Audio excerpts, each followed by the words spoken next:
Thank you all for joining the webinar today. As always, we've got a nice hour here of some value that we're going to be delivering. So today, Marcus, one of our experienced restaurant owner coaches, is joining us. He's going to be sharing some insights and his thoughts around the little things.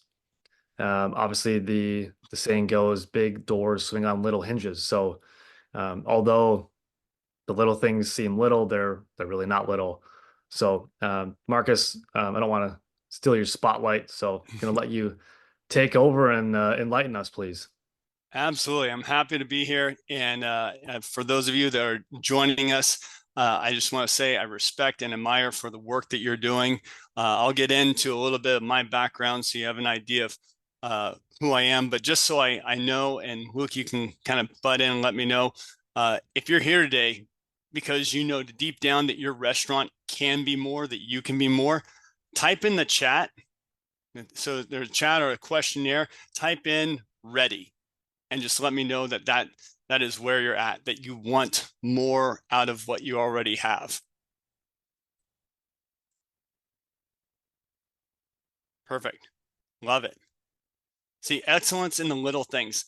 That's where the devil dances and true warriors shine. It's not just about doing things right. It's about doing the right things right every single day. Now, I will say, in my most my immortal leader, my mentor and guide, Donald Burns, he'll always say that all business problems are people problems, and all people problems are communication problems, and it usually starts with you. So before we get to moving today, some house rules, fun little graphic, but let's take a look at the house rules. I need everyone to comply to this. 1, have fun. I'm not going to be so strict and rigid that you're not actually enjoying this. Learning is always best when it's accompanied by enjoyment. Ask questions. Make sure you put it into the little chat right there. Luke will let us know. We'll also have a Q&A session at the end. And remember, hashtag WTSD. What does WTSD mean? Glad you asked. Write this shit down. Researchers say that if you write things down in your own handwriting, you are 70% more likely to retain the information that you're hearing. So make sure you are actually writing it down. Anywhere I go, I always have some type of journal. I've got journals all over my place. Make sure you write this down. Write the little nuggets. Out of a 45-minute webinar, find one takeaway that you can apply today. And every day, just write one thing down. And it's that Kaizen, that 1%. How can I just be 1% better? Someone once told me that home runs are sexy, but base hits are what wins games. So, all right, enough of that. Who am I? My name is Marcus Osterhout, former pro surfer, pro and amateur, former restaurant manager, owner for over 2 decades, now consultant and a certified restaurant coach. And I'll take you through a quick little corkscrew of my journey. There I am in Tahiti, competing in a professional contest. Absolutely love surfing. I was born and raised in Houston, Texas, moved out to California in 1988 and became a surfer and never looked back. I started out of high school at a coffee shop called Diedrich Coffee. Diedrich's, this was my first exposure to an owner operator that was passionate about his craft. And when I say that, he grew up on a tea plantation down in Guatemala. And he and his dad used to drive up in a VW bus all the way up to Costa Mesa, California, once a month, and would bring beans to the small little coffee shop that they would sell, like wholesale beans. And eventually that started their coffee shop. So there was a reason that we did everything that we did. Like, attention to detail was of the utmost importance because it gave the perfect product, the perfect shot of espresso, the perfect cappuccino, the perfect savory cup of coffee. And so that was my introduction to food and beverage. Was there for a little over 6 years. and then left there as an assistant manager. And a friend of mine said, "Hey, why don't you go into restaurant management?" I'm like, "Well, I've never worked in a restaurant before. How hard could it be?" Showed up on my first day, talked to the host. "Yes, where's the deep end? Because I'm about to jump into it. Never been a bartender, a cook, a server, much less a restaurant manager, a dishwasher, or anything like that." So for 3 months, I started off as a dishwasher, then went into the bakery, was a baker, then a prep cook, then a line cook, did every single position on the line, ranging from fryer to sandwich wheel to grill to flat top salads, then became an expo, then a pizza cook, dessert cook, and then finally got to go out to the floor and become a server, a bartender, a busser, a host, and then an actual restaurant manager. Spent 7 years there. 7 seemed to be the lucky number, but spent 7 years there and moved over to another company called Nick's. Nick's was more of a fine dining, so I got to learn a little bit more of the refinement of fine steps in full service restaurants. And then I had the opportunity to start my own coastal steakhouse called 111 Coastal. I'll talk a little bit about that before. And right before then, I skipped over it, but I spent 6 years at Starbucks as a store manager. And I would say that working in a restaurant, working 10 to 12, 14 hours a day, and suddenly going to Starbucks and only being allowed to work 8 hours a day forced me to think very, very strategically, very purposely, and plan things out with intentionality. And so that would really help me shape my focus, because you can get a lot more done in a smaller amount of time if you have the right systems in place. And then I met Donald Burns. Donald is the guru when it comes to helping independent restaurant owners just like you.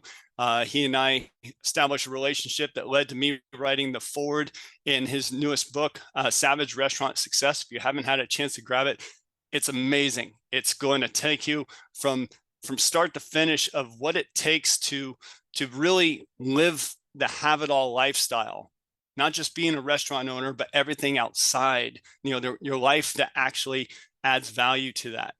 And then eventually becoming a certified restaurant coach. So that's a little bit about me. So the question is, but did I do the work? I'd like to think I did. Taking everything I learned from every restaurant and coffee shop, and I duct tape it together. We closed down an outdated Italian family concept and opened up a coastal steakhouse and grew it to the #1 steakhouse in San Clemente, California. Here's the thing. You can do it alone. You can. And you can achieve some success. It's going to take a toll on you. It's going to take a toll on your spouse, your children, your friends, your ambition, et cetera, et cetera. It's going to take its toll. Mark my word, there's no substitute for presence. But there's an easier way, though. There's a more strategic way, and there's a faster way. Had I known what I know now with Donald Burns and the TRC method, I would still have my restaurant to this day. My restaurant was going flawlessly towards the end of its reign until it hit March of 2020. And due to the government shutdowns in response to COVID, we had to shut it down. But not all fairy tales end with the happy ending. But I am so grateful and have no regrets for where I'm at now, because now I get to help people like you. You see, your success in your restaurant has a chain around it, like a combination lock. And if I told you the combination was 3, 2, 1, then you put the numbers 1, 2, 3 in it, nothing's going to happen, because it's the wrong combination. So the combination to success in your restaurant must go in this order: people, product, process. Now, all of you have a product. You wouldn't be here if you didn't. We're not just sitting here, just trying to think like, I think I'd like to start a restaurant, but I'm not sure what type. You have a product, you have a brand, and people know about it. Now, the people in the process are what support that. You see, you need people to feed the process, but the process supports your people. And when that happens, it actually protects your product, which is in turn your personal brand. So let's expand this a little bit more. And I know Donald goes through this, but this is for a reason. Repetition is sometimes what you need to have those aha moments. So when you look at people, product, process, and this is what we take everyone through when it comes to restaurant growth in our Accelerator 2.0 grant plan, is that when we do the deep dive with everyone in people, we're going to go through your mindset. And my best clients have taken behavioral assessments, and they know what kind of leader they are. They know what type of communicator they are. And so in doing so, then they know how they can interact with their team. They've spent time on the triad, which is their core values, their mission statement, their vision. And they know exactly who they are, why they are, and where they're going. And out of that becomes the lens in which they do everything and make every decision. And in doing so, they start attracting people to that. They start interviewing people through that. And then they start orientation and training all through that. So everyone's inoculated with the culture. Then they move on to food cost. And now you know how much exactly each item costs. And you know what your theoretical versus actual. Did you know that that researchers show that 9% of a delta between theoretical and actual for almost every restaurant in our industry? 9% is left on the table. They know the 40 thieves of food costs. What drags that food cost up? What drags the waste? And then once that's all done, what that knowledge is there, now they're taking that knowledge and that data and they're putting it into their menu. They're strategically placing items on the menu so that menu is driving sales. Because sometimes you might have an item that's really, really popular, but it's extremely high food cost. Or the inverse is true. You have an item that's low food cost, but it's not popular. And then you have those that are in the middle. How can you reorder certain items with psychology in mind strategically? How can you eliminate all the little dots that go from the word over to the price on the menu? How can you eliminate the cents? $29.95, $19.95. Really, does everything have to be end in 95 cents? Are you trying to scream to everyone that you're nickeling and diming them? It's because it's like a used car salesman. How much is that car? $14,999. Deal. So it's $15,000? No, it's $14,999. Who are you fooling? So if you have dollar signs, get rid of them.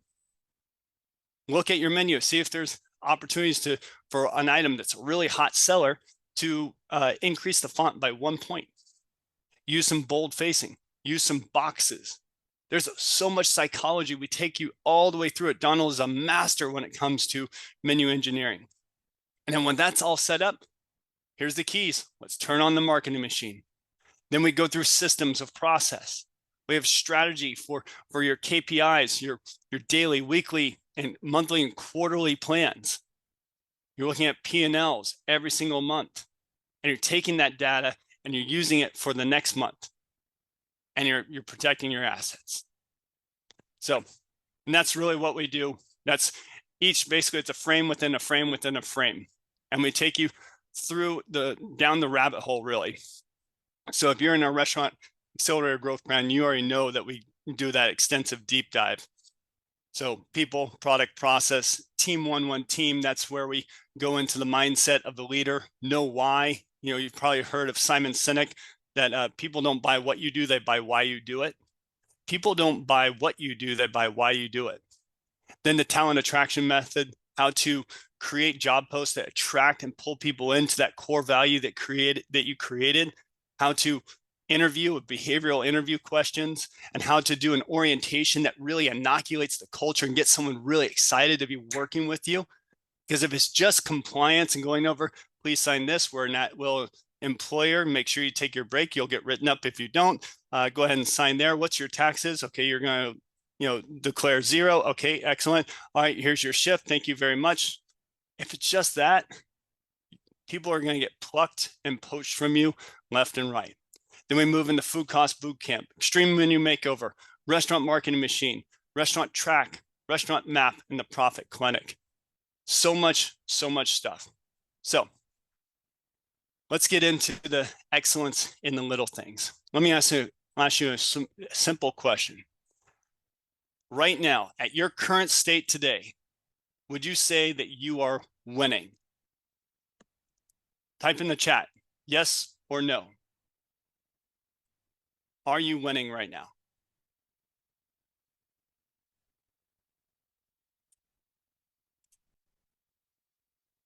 Okay. Well, let's look at this. Is it hard to get your team to care as much as you do? Why do we work so hard to watch the people we brought on our team not care? I mean, it's such a simple job. Why don't they care about all the little things like I do? 1 second here. Whoops, sorry.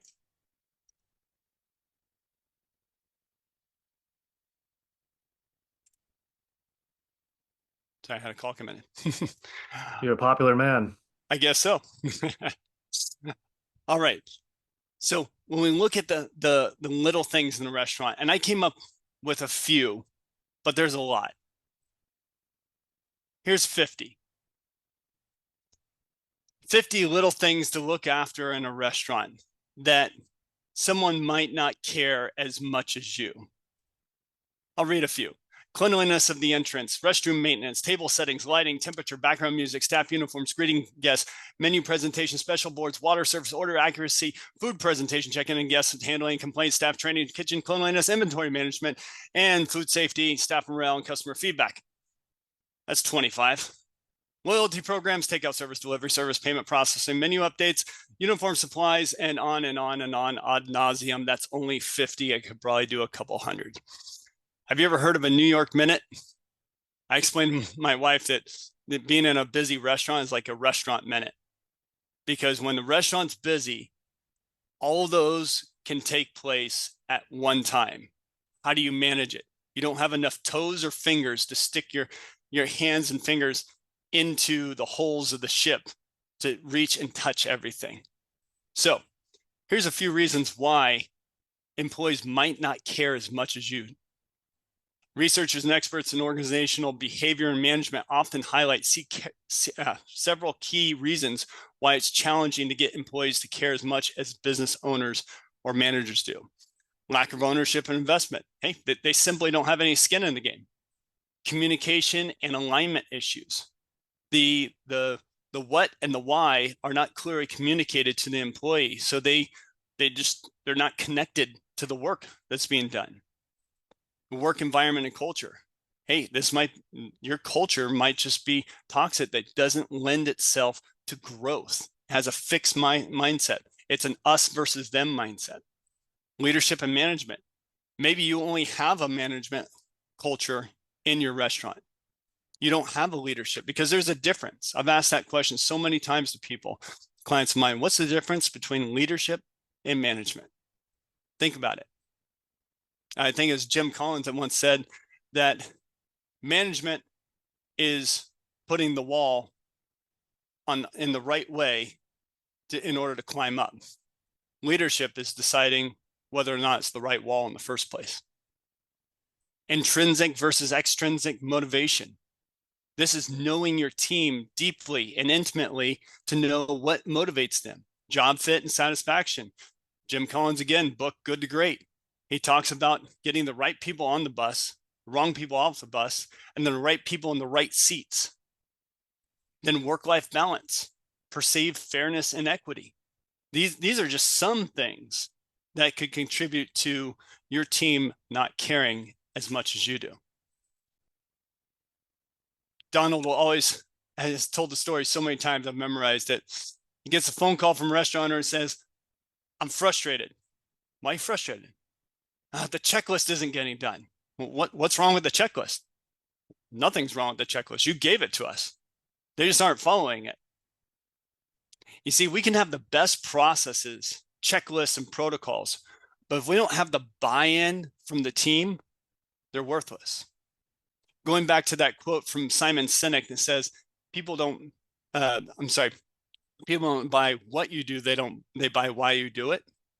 The same is true with buy-in. And so you just reorder the words. People don't buy in to what you do. They buy in to why you do it. So apply that to your team and think to yourself, why am I doing what am I doing?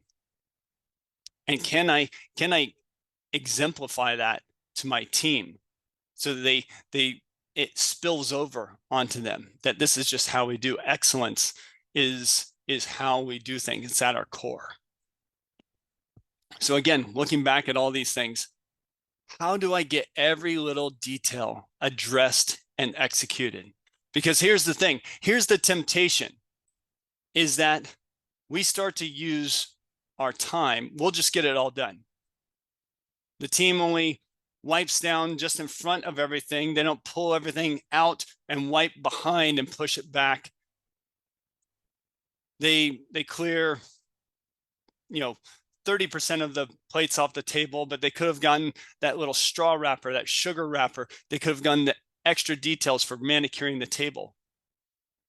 The team member, if you have like say a counter concept and someone comes through kind of like a Chipotle style, at the very end, the person, the cashier says, "Is that all you're going to get today?"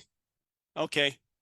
And instead, if it was you, you would say, "Excellent. Have you tried our new coconut recipe? Our new coconut drink recipe? Here's a sample. It's so delicious. Would you like a small or a medium?" There's a difference. Like, so I'll just do it all myself. Donald will also say, if the only tool you have is a hammer, you look at every problem as a nail. Time begins to be your tool of choice. If I just spend more time doing X, Y, or Z, you see, you need different tools, different perspectives. If you keep on doing what you've always done, you'll keep on getting what you've always got. Hashtag, write that shit down. If you keep on doing what you've always done, you'll keep on getting what you've always got. Now, I'm not going to reinvent the wheel, so let's look no further than the 3P framework. So in order to achieve excellence in the little things, let's start at the beginning.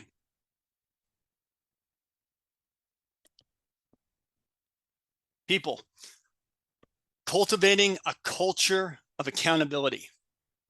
Having the right people comes from training and orientation, which came from interviewing, which came from attracting the right people. And all that comes from knowing your core values, your mission, and your vision. Now, some of you might be folding your arms because I can't see you, you're not on camera, folding your arms like, heard this, know it. Yep, we already got our mission, core values, and vision. We've been open for 36 years. Can any of your team members articulate your mission statement? If I walked up into them right now, unprovoked, and just said, Susie, are you able to tell me what your mission statement is? What would she say? Would she be able to articulate it? And then if they are able to do it, do they actually live by it? You see, this will be the catalyst and the foundation, the lens from how you look at every decision in your restaurant. Now, when it comes to core values and creating those core values, our suggestion is usually about 5 to 7 core values. And it needs to come from you, the leader. Some people will go around, they'll start asking people, hey, what should our core values be? What should we believe in? This is your thing, your concept, your vision. What do you believe it should be? This needs to come from you. And this probably should be written outside of the restaurant, undistracted, sitting in a park, sitting at a beach, sitting in quiet time and really, really doing some introspective listening to yourself, to your heart, to that voice. All right, second one, product. Consistency is king. Ask yourself, how consistent is quality in your product? Whether it's food or service, because this builds the trust in your guest. Have you done the work to maximize your menu so that it's what your guests want, and is it profitable for you? Also, when you look at consistency, this is how we do things. This is our standards. Then your team starts to respond in a positive way. I learned this early on being a father. I've got 3 kids, 15-year-old, 13-year-old, and a 3.5-year-old. And my wife taught me this because I didn't know anything about kids. And she said, kids love predictability. And then they also love consistency. They respond so positively to routines. That's why, like preschools and kindergartens, they have the exact same routine every single day, and it's planned out, and the kids thrive in that environment because they know what to expect, and it becomes a safe environment because it's what I know. In the same principle, your team will respond in a positive way with that. And the last one is process. Systems that work when you're not there. When you look at what your systems are, one of the best ways I've found is to go up to different employees and ask them, hey, what's our process or our system, our routine for, answering the phone? What for requesting time off, for, for bringing back all the inserts, who does it, who does the washing? Ask your team to find out what your systems are, and see if, because once you start finding out, someone might say, this is what our standard is, or this is what our process is. That's a great answer. What you don't want to hear is, well, what I do is ... because then you go to the next person and they're like, oh yeah, I know some people do it that way. What I usually do is ... And usually it's not out of malice. It's usually because there hasn't been a clear process or standard that's been communicated. So therefore, in the moment, there needs to be, someone needs to make a decision. So they do what's best in the moment, with the best of intention. And that's usually what it comes down to. And that breeds what I call tribal knowledge. You have the training that takes place is tribal knowledge. So, but I mean, is that it? I mean, people, product, process, 3 Ps, and that's it. There's a little bit more than that. One word. If you want better in your restaurant, you have to raise your standards. You will have to lead the charge. Now, that might sound corny to some of you, but that might sound, kind of hallmark. That might sound like kind of self-development, but it's literally what it has to be. You have to be the change that you want to see. Leadership is the catalyst for the change. What does it take to stay in a place of power in order to walk into your business as a leader and not someone who looks defeated? Because if you walk into your organization right now and you want to make some changes, you want to make things better. If you walk in and your energy is down, your energy is flatlining, your energy is defeated, your team will mirror your energy. And when they mirror your energy, that becomes their perspective that they look at things. You'll create a culture of you versus us versus them. And especially that'll come out to your guests, and your guests will feel it. So what do I do personally to stay in a place of power? I do something called the Core 4. Focuses on 4 areas: body, being, balance, and business. Body, basically doing some type of workout and maintaining a green shake or green juice, something green every day. So that's feeding your body, and that's also taking care of your body. Being connected to a higher power. For me, it's God. And being connected to that every day through prayer, meditation, journaling. Balance. How you're connected with your spouse, with your children, or your immediate family, or if you don't have any of that, to the special loved ones that you have, maybe close friends. How are you connected to the people that mean the most for you in your world? When those 3 are on lockdown, You walk into your business like a steamroller ready to take on anything. I can run through a brick wall and all of you will follow me because we're going this way. You can tell when there's a leader in the building. And here's the thing, people love to follow a leader. People love to be led.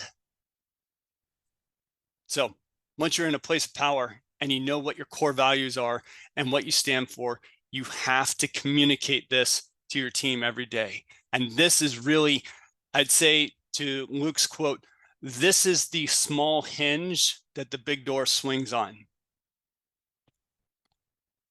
The Daily Five Sermon. Patrick Lencioni once said, he's a very well-known author, speaker on leadership management. And he wrote a book called The Five Dysfunctions of a Team. And he said, if your team can't do a good impression of you, you're probably not talking enough. Because it needs to be that you're constantly talking till you're blue in the face, to the point where you start to say something, you're like, we know, we need to make sure that we ... You got to get to that point. So what's the Daily Five Sermon? This is what Donald came up with as being the catalyst for all the success in his clients. And it's your mission, your core values, your why, your standards and expectations, and your words of affirmation. So let's break down each one of these. Step one, your mission. Where are you going and why is that important? Type in the chat right now, yes or no. Do you have a mission statement? And like I said before, you know, I have to write this down. Can your team say it? That mission statement should be very clear on not just what you do, but why you do it. Your core values. What do you believe is important and how does that support the mission? Those core values can be things like integrity. It can be creativity. It could be Kaizen, you know, improving yourself 1% better each day. It can be, you know, another one be accountability or self-accountability. And another one be respect. And here's the thing with core values. A core value card now comes out in every conversation that you have with any employee, positive or constructive. Let's say Johnny's late for work. And this is like, let's say it's the second time this week.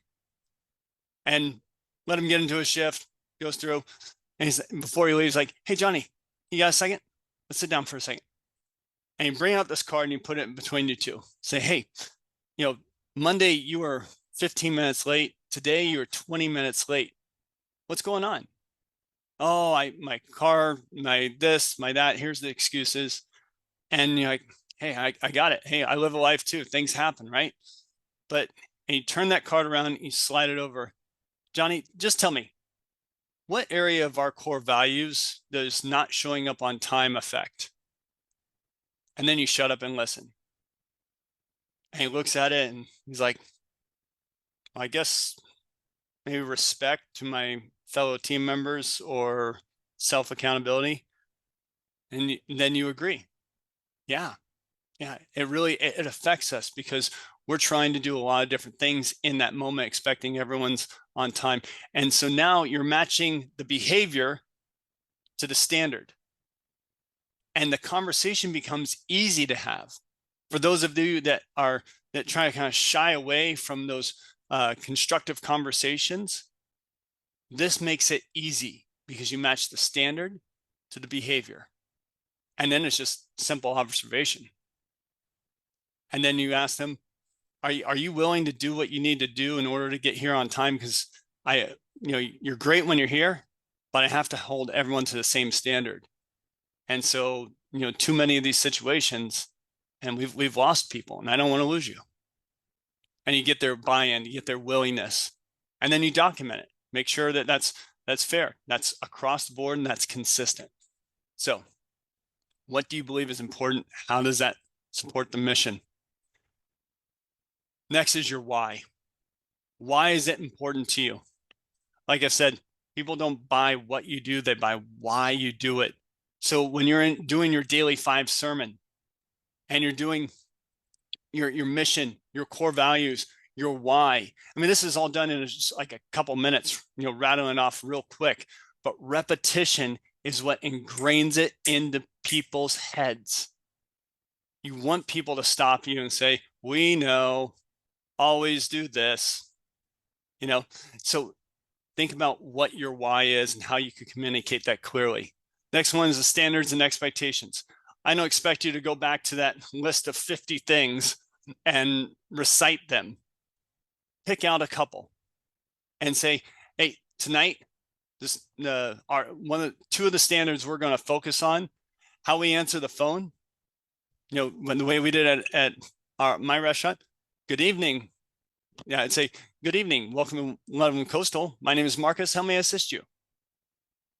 And it's something like that. How do we request time off? How do we post our schedules for our teams? Does the ramekin of sauce go on the left or the right side of the plate? Whatever it is, pick 2 standards and say that's our focus for tonight.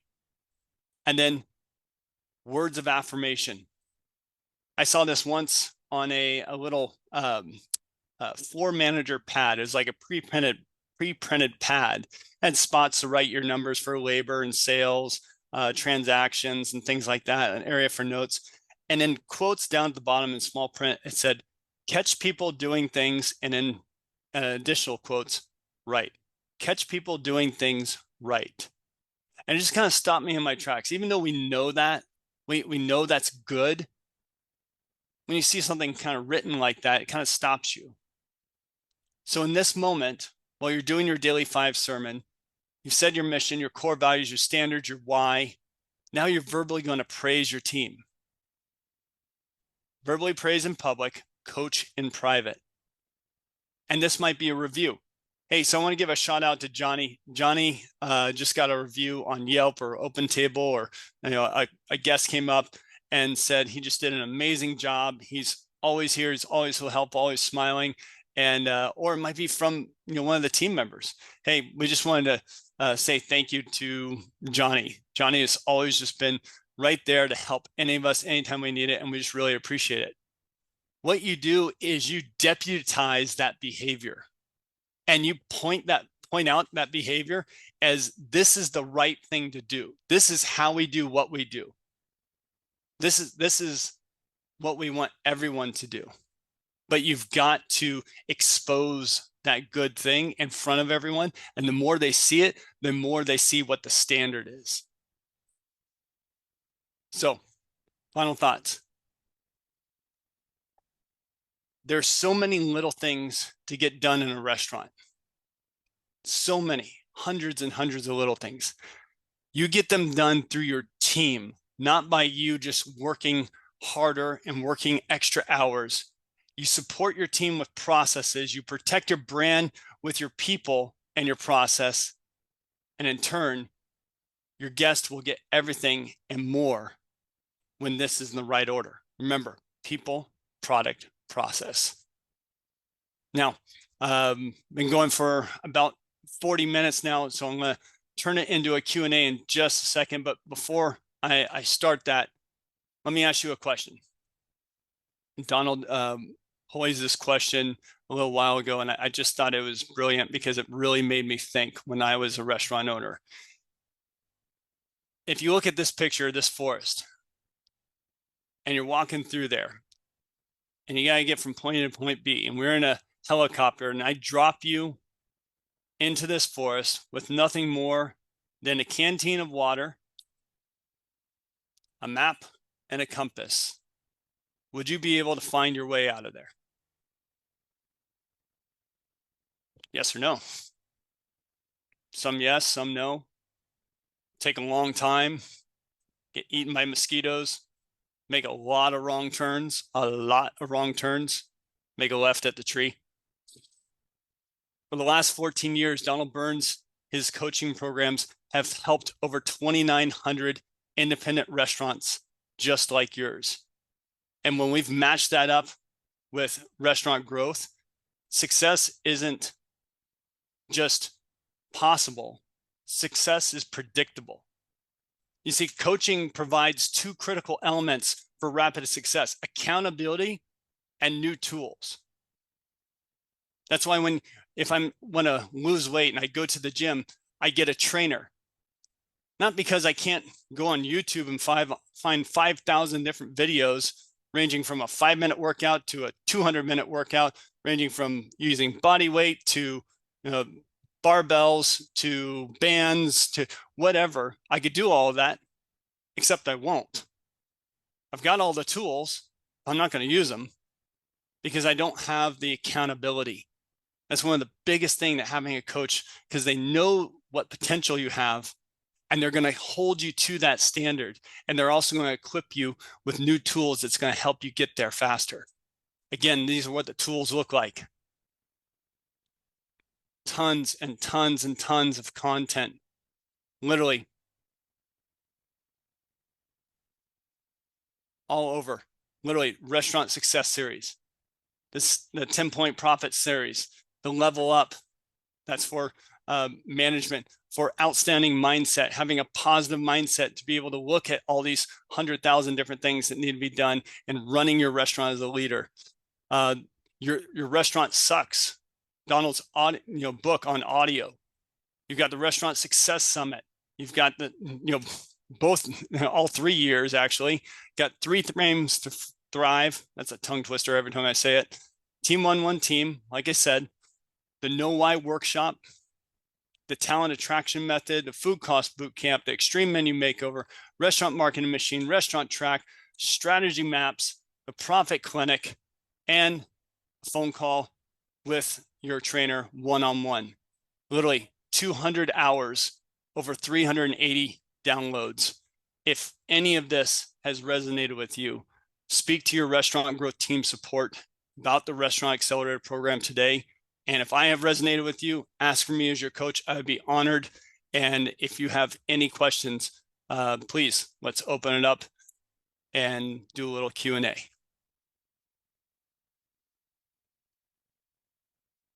Thank you, Marcus. Absolutely. I appreciate you sharing this stuff here today. Guys, any questions you have, go in the chat box in the bottom right. We'll be happy to answer questions. We've got about 15 minutes here. We do have one question coming in so far from Nelson.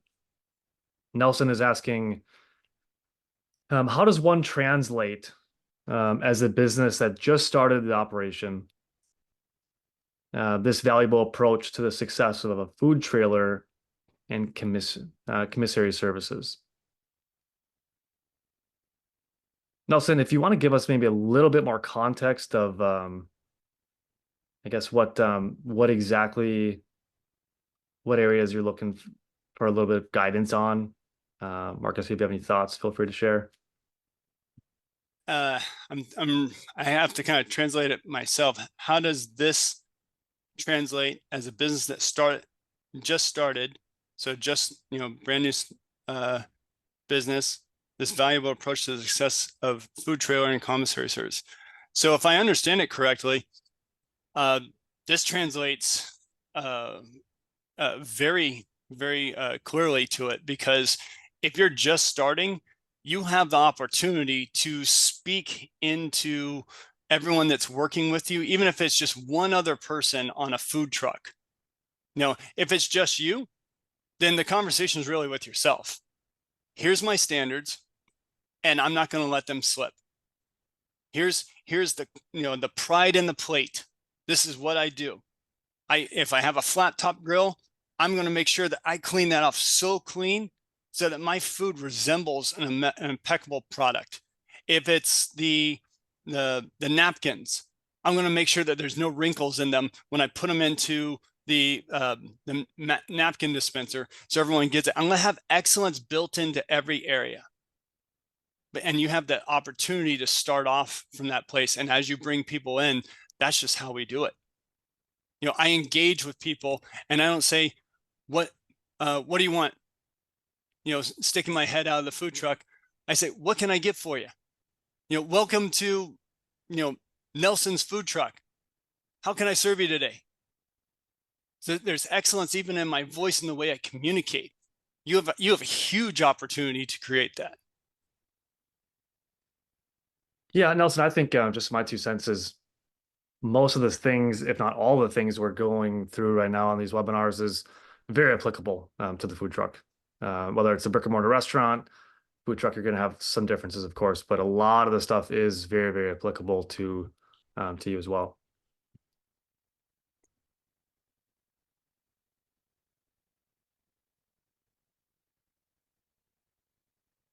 Let's see, Nelson is saying that, and Nelson, if you want as well, let us know in the chat. We can actually let you on here and unmute you. We can have you talk.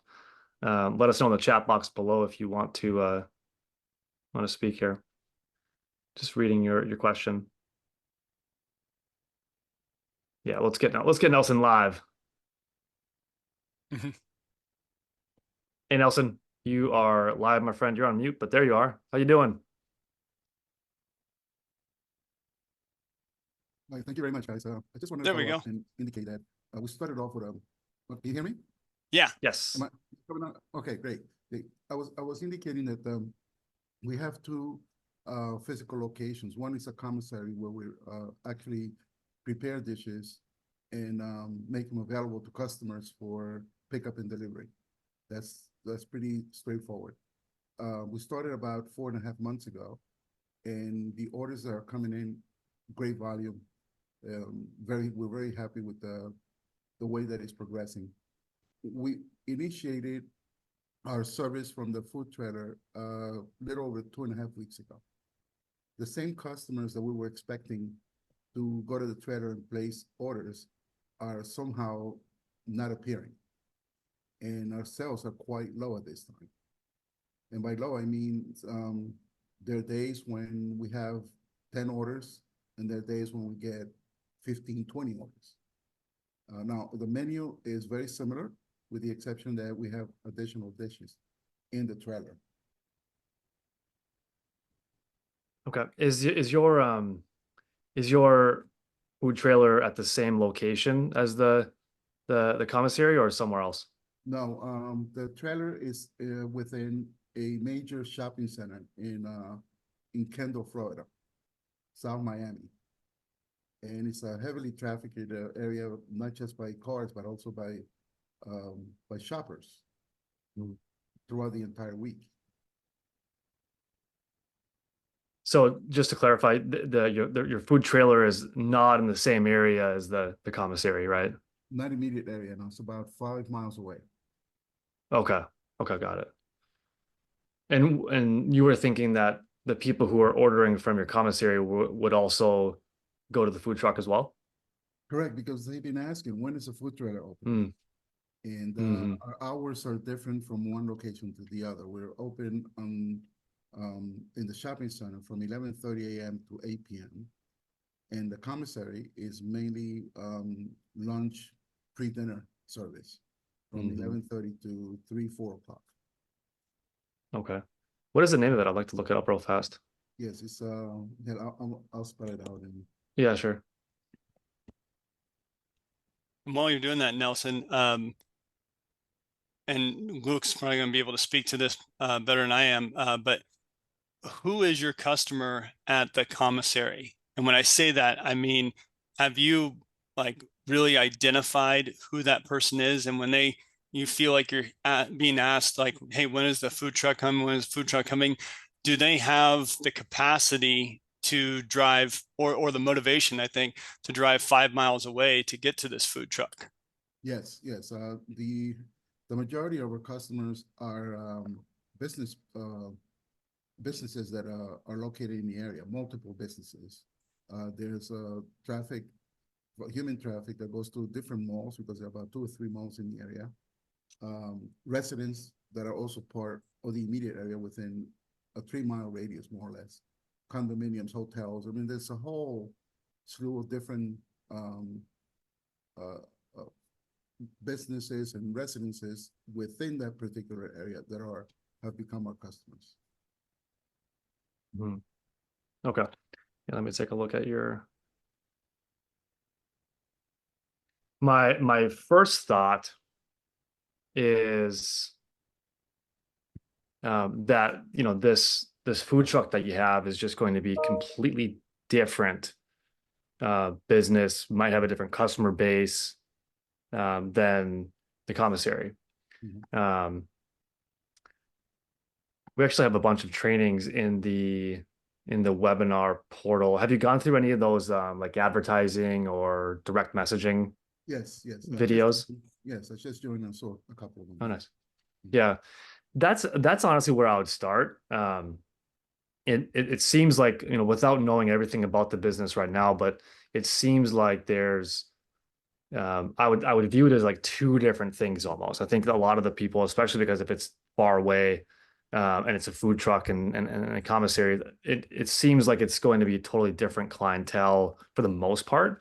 If you have the email addresses and the phone numbers of your contacts, of your customers who have been purchasing at the commissary, one good thing you could do is just email and text them, let them know that you're open at a different location. But you know, I would say see if you can consume some of the content that we have in the courses section, and that's going to apply a lot to your food trailer. So the same stuff applies as a brick and mortar in terms of like the acquisition of the marketing stuff. I would try some of those things out. You know, start with the pyramid, start with your online listings, make sure you're all, you know, showing up on Google. You got some reviews, you got some good pictures there, and then there's just a bunch of videos as I would say to start with as you go through those. All right, well, great. Thank you for the suggestion. Yeah, you're very welcome. And if you run into Absolutely. stuff too, you can always post on the wall in the community. I think that's going to be the best place for you to start. All right, great. Okay. Thank you, Nelson. Thank you. All righty. Let's see. Fabio. Got a question coming in here from Fabio. Yeah, 4 Fabio's restaurants. asking, yeah, you want to go for it? Yeah, we have 4 restaurants. Should we keep buying and opening new restaurants, or should we franchise one of them? Great. It's too much for just a simple answer. I'd have to say, what are like I said in the comment, what are the numbers from each restaurant, and what's the health of the organization look like as it is right now? Like, is everyone not just self-staying? I had a restaurant owner who owns 3 restaurants, and standards really, really slipped. And he said, we kept on saying, we're not broken. And as I started to kind of interview different staff members, no one knew what the standards were. He's like, I just need a leader. I'm like, you need more than that. You know, just the fact that one of your restaurants makes 6 million, another one makes, 1 million, the other one makes 2 million annually, doesn't mean you're not broken. So to scale beyond that before you correct that is really really the important work is to make sure that that's really good. And when I say really good, I mean that there's systems in place all across the board for everything, from advertising, from attracting talent, training, ongoing training, to systems and standards across the board. So I would look at that first and make sure everything is on point. And then I would just crunch the numbers. What does it look like to continue to expand the organization and keep it in here? Or what does it look like to go franchise? And franchise, that's a whole nother monster, because now someone else is running your organization. And so you have to let go of something and let someone else run it without your immediate direct input. So there's a lot of things to look at on that. Yeah, Fabio, it's a really good question. I think, like Marcus said, it's just for us to give you any solid recommendation, I think we'd have to know just a lot more about the current operation and the goals that you have, and things like this. So, Fabio, are you a part of the coaching program? I'm not sure if you are.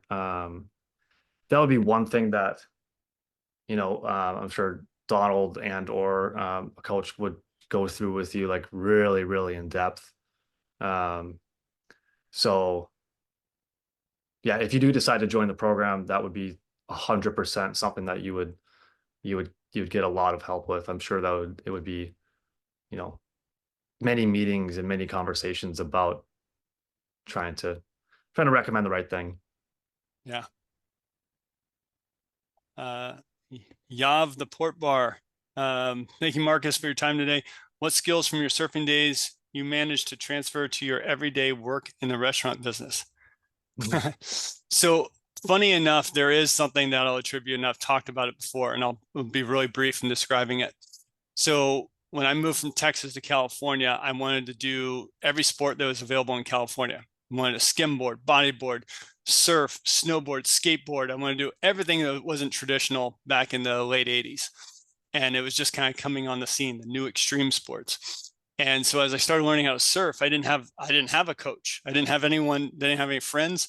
My mom bought me a surfboard and I paddled out and I fumbled over my 2 left feet and I stood up and fell down, stood up and fell down, stood up and fell down. And then I came home from school and she said, "Hey, do you want to go down to the beach? I'll take you." I'm like, "Yeah, but can I bring my bodyboard?" And she's like, "No, I bought you a surfboard. You're going to learn how to surf." And so she forced me that when you commit to something, you don't stop. And take that, a few years later, unfortunately, she passed away. I made the high school surf team for 2 years, went on to do contests, and eventually got a call from one of my best friends saying, "Hey, there's a Pro-Am contest in Tahiti at one of the most dangerous waves on the planet. You're the only one crazy enough to do it with me. You want to do it?" I was like, "Absolutely." And so there I was, surrounded by people I watched on TV and surfing against them. And it was just daily discipline will get you there. So that'd be my explanation of that.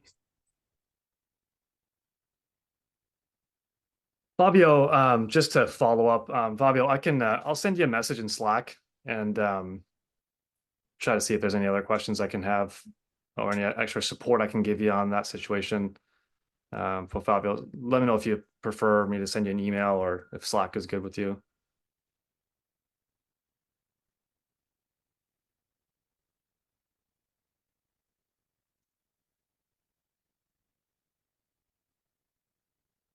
All right. Okay, guys. Well, we are at the top of the hour. If anybody does want to join the coaching program, there's a link I put in chat before. You can click that. Otherwise, if anybody has any last minute questions here, please toss something in the Slack or in the chat below. Otherwise, we appreciate all of you for being here. Marcus, thanks so much for sharing some stuff here today. Guys, we've got another webinar, of course, tomorrow, same day. I'm sorry, next week, same day, same time. Donald is coming back and delivering some more stuff next week too. So, Marcus, this is awesome, man. Thanks for being here. Anything else you want to close out with? I'd say, it's daunting, and whether you've been like Nelson and you're newer to this space, or you might be in this for 10, 15, 20 years, continue to be open to change and be a student and find a teacher. Yes, you can get to the end of the road of success, but what did it cost you? And how could a temporary cost of bringing on other people that are excellent in those areas to come in and help you get there quicker with half the stress? So, yeah, because a coach, I'll say this one last thing. A coach isn't just about getting you better. They're also about winning. They want you to win. And so when you look at it from that perspective, you got someone that's on your team. And Luke and the gang over there, they are elite at getting people in your door. We are elite because we've done the work, we've been in the trenches at guiding people through systematizing restaurants and making sure they run like well-oiled machines.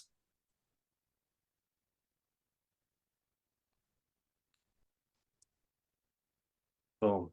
Okay. Alrighty, guys. All good. Thanks for being here today. Anybody else got any questions? You can post your questions in the webinar community page. You can go to the little post section. This is going to be recorded and then posted in the community probably within the next 1 or 2 days. So questions follow up in the group on the post on the wall. It's kind of like a private Facebook group sort of thing. Otherwise, from there, I think that's all we got today, guys. Thanks for being here, and we'll see you same day and time next week. Thank you, Goodbye. everyone. Thank you, Luke. Appreciate it. Yep. Thanks, Marcus. Bye.